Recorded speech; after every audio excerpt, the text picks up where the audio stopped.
కుక్కర్‌తో పని లేకుండా 10 నిమిషాల్లో అద్భుతమైన టొమాటో పప్పు చాలా ఈజీగా చేసుకోవచ్చు.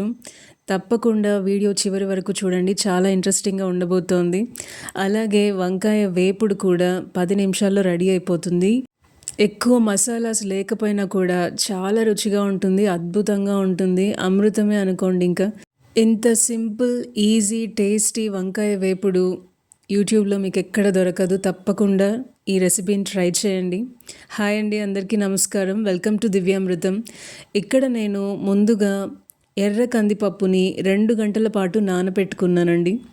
ఇక్కడ మనము టొమాటో పప్పు అనగానే దోసకాయ పప్పు, సాంబార్లు అంటే మనము రెగ్యులర్ కందిపప్పు వాడతాము. కానీ మీరు ఎర్ర కందిపప్పు వాడి చూడండి, 10 నిమిషాల్లో రెడీ చేసుకోవచ్చు కుక్కర్తో పని లేకుండా. దీనిలో నేను కాస్త పసుపు, ఇంగువ వేస్తున్నానండి. నేను ఈ టొమాటో పప్పుని జీరో ఆయిల్ రెసిపీ చేస్తున్నాను. మీరు కావాలంటే ఆయిల్ వేసైనా పోపు పెట్టేసుకోవచ్చు. కాస్త రుచికి సరిపడా సాల్ట్ వేసాను. ఇక్కడ 2 పచ్చిమిర్చిని పొడవుగా కట్ చేసుకున్నాను. అలాగే ఒక 4 టొమాటోస్ని సన్నగా కట్ చేసుకున్నాను. ఒక 3-4 వెల్లుల్లి రెబ్బలు సన్నగా కట్ చేసుకున్నాను. ఇక్కడ 2 టొమాటోస్ మాత్రం నేను కొంచెం పెద్ద సైజుగా కట్ చేసుకున్నాను. 4 మీడియం సైజులో చాప్ చేసుకున్నాను. ఇప్పుడు నానబెట్టుకున్న ఎర్ర కందిపప్పులో టొమాటోస్, సన్నగా కట్ చేసుకున్న పచ్చిమిర్చి, సన్నగా కట్ చేసుకున్న వెల్లుల్లి రెబ్బలు, కరివేపాకు, అలాగే మనము పెద్ద సైజుగా కట్ చేసుకున్న టొమాటోస్ అన్నీ కూడా వేసి మూత పెట్టి ఎర్ర కందిపప్పుని ఉడికిద్దాం. అంతలోపు మనము వంకాయ వేపుడు ప్రాసెస్ కూడా చూద్దాం. ఇక్కడ ఒక క్యాస్ట్ ఐరన్ ప్యాన్ తీసుకున్నాను. స్టవ్ ఆన్ చేసి ప్యాన్ 5 మినిట్స్ వేడి పెట్టాక 1 స్పూన్ ఆయిల్ వేస్తున్నానండి. ఆయిల్ని వుడెన్ గరిటతో ఈవెన్గా స్ప్రెడ్ చేస్తున్నాను. ఒక మీడియం సైజ్ ఆనియన్ని సన్నగా కట్ చేసుకున్నది వేసి కాసేపు ఫ్రై చేద్దాం. ఫ్రై చేశాక ఇక్కడ వంకాయ ముక్కల్ని నేను పొడవుగా సన్నగా ఇలా కట్ చేసుకున్నాను. ఆ వంకాయ ముక్కల్ని కూడా ఇప్పుడు వేసి ఒక 5 మినిట్స్ హై హీట్లోనే కాసేపు ఫ్రై చేసుకుందాం.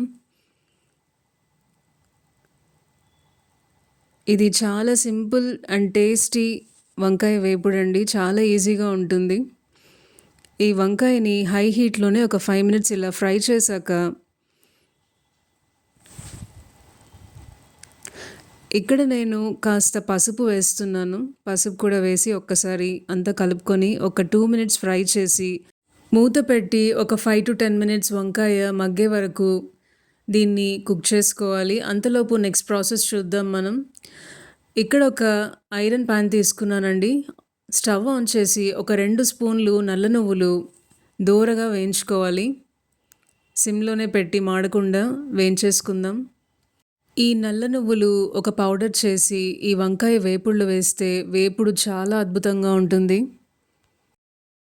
స్టవ్ ఆఫ్ చేసి దీన్ని చల్లారనించి ఒక పౌడర్ చేసుకోవాలి. ఇప్పుడు ఒకసారి వంకాయ మగ్గిందో లేదో ఒకసారి మూత తీసి చెక్ చేద్దామండి. ఇంకా కాస్త పచ్చిదనం ఉంది, కాసేపు ఇంకా వేయించాలండి. ఒకసారి మధ్య మధ్యలో కలుపుతూ ఉండాలండి, లేకపోతే అడుగంటేస్తుంది.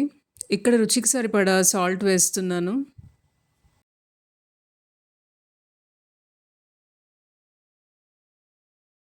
అంతా ఒకసారి మిక్స్ చేసుకుందాం. ఇక్కడ ఒక మిక్సీ జార్ తీసుకొని ఒక కప్పు పల్లీలు తీసుకుంటున్నాను. వేయించిన పల్లీలు నా దగ్గర రెడీగా ఉన్నాయి. మనం ముందుగా వేయించుకున్న నల్ల నువ్వులు, ఒక 3 వెల్లుల్లి రెబ్బలు, 1 స్పూన్ కారపొడి వేసి దీన్ని బరుకుగా గ్రైండ్ చేసుకోవాలి. మరీ ఫైన్ పౌడర్ లాగా గ్రైండ్ చేయకుండా బరుకుగా గ్రైండ్ చేసుకోండి. మనం బరకగా గ్రైండ్ చేసుకున్న పల్లి నల్ల నువ్వుల పొడిని ఈ వంకాయ ఫ్రైలో వేసి చక్కగా కలుపుకుందాం అండి. ఇంకా నేను స్టవ్ ఆఫ్ చేయలేదు, మీడియం ఫ్లేమ్లోనే ఉంచి ఒక 2 మినిట్స్ ఈ పొడి వేసాక ఫ్రై చేసి తర్వాత స్టవ్ ఆఫ్ చేసేయచ్చు. ఇంకా చాలా చాలా టేస్టీగా ఉంటుందండి. చాలా సింపుల్ వంకాయ వేపుడిది, కానీ టేస్ట్ మాత్రం అదిరిపోతుందండి. తప్పకుండా ట్రై చేయండి. నాకు ఇంకాస్త కారపొడి, సాల్ట్ పడుతుందనిపిస్తుందండి. కాబట్టి నేను రుచికి సరిపడా అడ్జస్ట్ చేస్తున్నాను. మీరు తీసుకునే క్వాంటిటీని బట్టి మీరు కారం, ఉప్పు అన్నీ అడ్జస్ట్ చేసుకోవచ్చు. ఇప్పుడు కారపొడి, సాల్ట్ వేసాక ఒక్కసారి మిక్స్ చేసుకొని ఇంకా స్టవ్ ఆఫ్ చేసేస్తున్నానండి. అంతేనండి, మన టేస్టీ వంకాయ వేపుడు రెడీ అయిపోయింది. ఇది క్యాస్ట్ ఐరన్ ప్యాన్లో ఇలాగే ఉంచితే వంకాయ కలర్ మారిపోతుంది. వంకాయ వేపుడికి కూడా మెటల్ టేస్ట్ అనేది వచ్చేస్తుంది కాబట్టి నేను వెంటనే ఇంకొక బౌల్లోకి షిఫ్ట్ చేసేస్తున్నానండి ఈ వంకాయ వేపుడిని. మన వంకాయ వేపుడు రెడీ అయిపోయింది. ఇక్కడ టొమాటో పప్పు కూడా చక్కగా రెడీ అవుతోంది.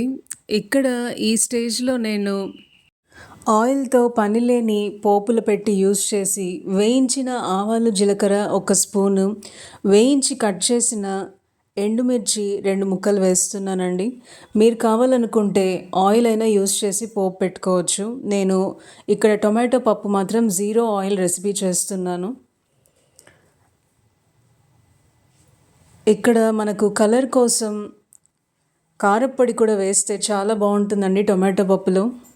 కాస్త కారప్పొడి వేసాను, ఒక 1/2 స్పూన్ వేసుకున్నాను నేను తీసుకున్న పప్పు క్వాంటిటీకి. 2 పచ్చిమిర్చి వేసాము, అలాగే కాస్త కారప్పొడి కూడా వేసాము కారంకి. కలర్ కూడా చాలా బాగుంటుంది. ఈ స్టేజ్లో చింతపండు గుజ్జు కాస్త వేసి ఒక 2 మినిట్స్ ఉడికిన తర్వాత స్టవ్ కట్టేస్తే మన టేస్టీ టొమాటో పప్పు కుక్కర్తో పని లేకుండా చాలా ఈజీగా 10 నిమిషాల్లో రెడీ అయిపోతుందండి. ఎర్ర కందిపప్పు ఈజీగా ఉడికిపోతుందండి, కుక్కర్ అవసరం అస్సలు ఉండదు. ఒక 2 గంటల పాటు నానబెట్టుకుంటే సరిపోతుంది. వంకాయ వేపుడు కూడా చాలా చక్కగా రెడీ అయిపోయింది. నేను ఒక బౌల్కి షిఫ్ట్ చేశాను. వేడి వేడి అన్నంతో అయినా చపాతీలతో అయినా చాలా బాగుంటుంది. తప్పకుండా ట్రై చేసి మీకు ఎలా కుదిరిందో కమెంట్ చేయండి. ఈ వీడియో మీకు నచ్చినట్టయితే లైక్ చేయండి, మీ ఫ్రెండ్స్ అండ్ ఫ్యామిలీకి షేర్ చేయండి. మరిన్ని హెల్దీ రెసిపీస్ కోసం మన ఛానల్ దివ్యామృతం తప్పకుండా సబ్స్క్రైబ్ చేసుకోండి. దివ్యామృతం ఛానల్లో చాలా హెల్దీ రెసిపీస్ ఉన్నాయి, 0 ఆయిల్ రెసిపీస్ ఉన్నాయి. హార్ట్ పేషెంట్స్కి, వెయిట్ లాస్ అవ్వాలనుకునే వాళ్ళకి, బ్యాడ్ కొలెస్ట్రాల్ తగ్గించుకోవాలనుకునే వాళ్ళకి చాలా యూజ్ అవుతాయండి. మరొక ఇంట్రెస్టింగ్ వీడియోతో మళ్ళీ మీ ముందుంటాను. అంతవరకు సెలవు. మీ Divya signing off. Bye. Thanks for watching.